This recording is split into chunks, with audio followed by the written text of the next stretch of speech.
Hello, today is Wednesday, June 16th, and this is your weekly cast of The Long and Short of It, brought to you by The Exchange. I'm Stephanie Hamilton. And I'm Don Downing. Today we're going to step away from all topics trading and instead talk about something else, making decisions.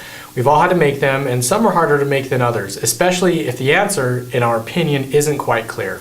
That's right, and sometimes the answer is right there in front of you, but you choose not to see it or ignore it. But here's the real question. What do you do when your gut tells you one thing and your head tells you something else? That's our main focus today. And we hear the phrase, trust your gut, all the time, but how often do we not listen or follow through with what it's telling us? I'm sure you can think of a time when you went against what your gut feeling was, and after you began the self-talk with, I knew that was going to happen, my gut told me. Exactly. Now your gut isn't anything more than just a feeling. There's really no way of explaining it. You just know it's there. But here's an exercise you can do to find out what your gut is saying. Simply ask yourself the question and look for the first feeling you get, not the one that comes after. The first one. I guarantee you'll have an immediate response. Recognize this as your gut reaction. Now let's take this a step further and see whether or not we should trust our gut reaction. After your first response, it'll be followed by an immediate but or what if. Now this is your brain kicking in. It wants to think logically, so give it a chance to argue its point. Let all the but, what if scenarios play out, and after you're done with that, ask yourself one final question. Do the risks by following my head outweigh the benefit of following my gut? If it does, then you know your head has won out and go that direction. But chances are it doesn't, and your gut will win out. Learn to listen to it, and more importantly, trust what it's telling you. You'll feel better about the decisions. Exactly. Now, if you would like to learn more about market mover trading or the boot camp offered by The Exchange, visit our website at theexchangetrading.com or call us at 877-747-3450. And remember to send us your stats and or success stories to shoutout at theexchangeut.com. Next Wednesday's announcements are new home sales, crude oil, and the federal funds rate and the FOMC statement.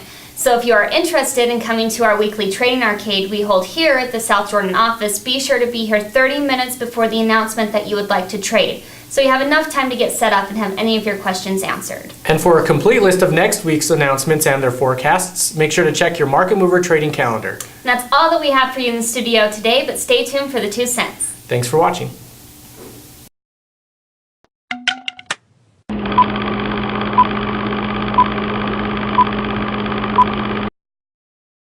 Completely useless information. Is it really useless? We'll let you be the judge. Karina, did you know, botanically speaking, the banana is an herb, the jalapeno is a fruit, and apples and peaches are members of the rose family? What? I did not know that. Do you think that's completely useless information? Yes, I do. Dawn, the largest desert on Earth is Antarctica. It covers an area of more than 5.4 million square miles, over 1.5 times larger than the Sahara Desert. Do you think that's completely useless information? I'd say so. There are more plastic flamingos than real ones in the United States. Designed by Don Featherstone, more than 20 million plastic pink flamingos have been sold since 1957. Do you think that's completely useless information? Most definitely. Who needs a pink flamingo?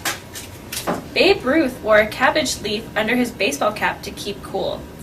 He changed it every 2 innings. Is that completely useless information?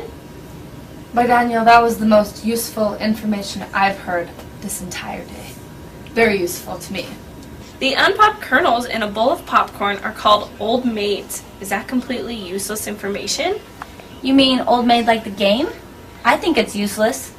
Dentists have recommended storing a toothbrush at least 6 feet away from a toilet to avoid contact with airborne particles resulting from the flush. Do you think that's completely useless or useful? I think everyone should take that as a useful tip. Good thing I store mine in the cabinet.